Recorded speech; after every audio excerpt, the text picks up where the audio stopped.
सीना नदीला आलेल्या महापुरामुळे शेतकरी पूर्णतः उद्ध्वस्त झालेला आहे। सीना काठ भकास झालेला आहे। अक्षरशः मी जिथं उभा आहे तिथून अर्धा किलोमीटर अंतराच्या पुढे नदी आहे, म्हणजे अद्याप अर्धा किलोमीटर ते 1 किलोमीटर अंतरावर पाणीच पाणी दिसतंय। हा, इथं मागे जर तुम्ही बघितलं तर ही ऊसाची शेती आहे, ऊसाची शेती दिसतच नाही।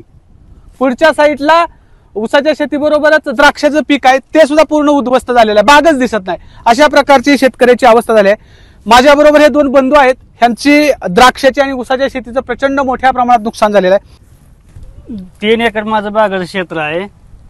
3 एकरातलं 1.5 एकरचं प्लॉट एक पूर्ण झोपलेला आहे आणि बेदाने 2 शेड आहेत माझे मोठे 20-20 टनाचे, हे दोन्ही बी उपटून गेलेले आहेत। ते खालचं रान बी उठून गेलेलं आहे आणि 15 शेड आहे माझं एक मोठं, त्यात माझे कॅरेट होते 400 बर आणि शेडचं समजा जाळी शेड नेट कागद हे सर्व वाहून गेलेलं आहे। बर आणि आमचे एक गावात घर व्यवस्थित नाही कारण हे काय म्हणून एक माळीक आम्ही 10 पुतीचं ठेवलेला, कशाचा माल, कशाचा, ज्वारी आणि गहू ठेवलेला होता। बर बर आणि आम्ही इथं काय अशी वाट आमची परिस्थिती आखड असल्यामुळे पाणी आली गेले म्हणून आम्ही इथं आलो की इथंच करून खाण्यासाठी आम्ही इथं पीठ तांदूळ असं ठेवलेलं ती बी समजा आमचं वाहून गेलेलं आहे।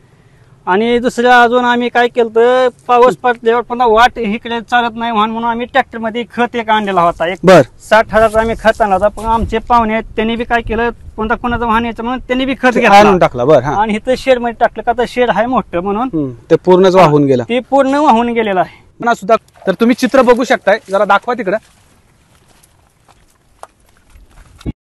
खाली। आणि खांदाला आम्हाला जेसीबीने एक खड्याला एक दिवस गेलेला आहे, खाली धर आहे खाली पाषाणाचा, एक दिवस आमचा जेसीबीने गेलाय तरीही इतकं खालनं खचून गेलं की या शेडची काय परिस्थिती झालेली आहे पुरानं, जरा इकडे या बघा। पूर्णतः शेड नेस्तनाबूत झालेला आहे, कुठंच काय ह्याचं दिसत नाहीये। ह्याच्यामध्ये ट्रायली होती ती सुद्धा पलटी झालेली आहे, ह्या मशिनरी ज्या होत्या फवारणीच्या ज्या मशिनरी होत्या त्या सुद्धा पूर्णतः उद्ध्वस्त झाल्या आहेत। लय बिकट परिस्थिती झाली आता आमच्यावर, काय आता सुचना नाही आम्हाला काय करावं आणि काय नाही। असं वाटतंय की आता जीव द्यावा कुठं तर जाऊन, इतकं नुकसान झालं की 20 ते 25 लाखाचं आमचं सर नुकसान झालेलं आहे आता सध्या। अँगल वाय फाउंडेशन होतं, झाडं बी नाही, 3 वाय बी राहिलेलं नाही, कडचं 1-2 कुठं तर वाय राहिले तर वाय सहित पाक वाहून गेलेला आहे। आपली 1.5 एकर बाग आहे बर, आणि पूर्ण पुरात उपसून खाली पडलेली आहे बर, आणि समजा कर्ज काढून केलेलं आहे बर। स्वामी समर्थ संस्थेचं 3.5 लाख रुपये कर्ज काढलंय बर, आणि स्टेट बँकेचं 50,000 रुपये कर्ज आहे बर। समजा पोरानं ही कर्ज काढून केलेलं आहे बर, आणि धनाजी साठ्याच्या पसंतीचं 1 लाख रुपये कर्ज आहे, त्यांना पुरावा देऊ शकतो आपण 5 लाख म्हणजे। हा, समजा ही खेळ केलेला आहे बागेचा दारस केलाय। आणि माझी एकरभर मका आता मोडा आलेली पूर्ण पाण्यात आहे बर। हा, आणि त्या मकाच्या खाली शेतर नदीचं लांब आहे बर। अहो समजा ती शेतर ती ऊसापाशी नदी आहे, त्या माझ्या कुठं आहे तुमची मका, इथं या पाण्यात गेलेली आहे, या पाण्यात गेली।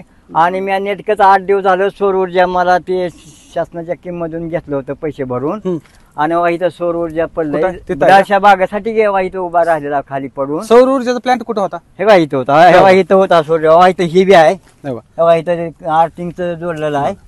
अहो बघा इथं बघू शकता आपण, इथं सौर ऊर्जाचा प्लांट होता। जवळजवळ माझं 9 लाखाच्या मोहरीचं नुकसान झालेलं आहे, आणि अशी पण झाली की खरंच खायची पंचायत झालेली आता माझी। अहो काय करावं कळना आम्हाला, आता शेवट गॅसचीच बारी आहे, 5 गॅसच बारी आलेली आहे। अहो आम्हाला सरकारने खरंच न्याय द्यावा। श्रीमंत चव्हाण बाहेरगावचा असताना इथं लोकांची शेती 5 एकर केलेली आहे, त्यात 2 एकर कांदा केलाय, त्याला 1 एकर आता उघडा झाला पाक वाहून गेला, आणि 1 एकरात अजून पाणी आहे। तेव्हा खांबी पाक सगळं वाहूनच गेलेलं, काहीच राहिलेलं तेव्हा दार आहे पाक। मी वैशाली विनोद घोडके, मी केवडचे रहिवासी आहे। माझ्यापासून 1 किलोमीटर अंतरावर नदी आहे आणि 2 एकर ऊसाचं असं नुकसान झालंय माझं, पूर्ण ऊस झोपलाय पाण्यात। हे असं झालंय बघा तुम्ही, ऊस बघू शकताय तुम्ही, पूर्ण 2 एकर ऊस पाण्यात असं झोपून गेलाय। मी स्वप्नील उत्रेश्वर लटके, हा केवडगावचा रहिवासी असून माझं 10 एकर क्षेत्र होतं, त्यामध्ये मी 5 एकर कांदा आणि 5 एकर उडीद होता। तर तुम्ही बघू शकता की कशा प्रकारे वाहून गेलंय सगळं। आणि इथून नदी 1 किलोमीटर अंतरावरती आहे. माझे नाव परमेश्वर विश्वनाथ लटके. मी केवडचा आहे.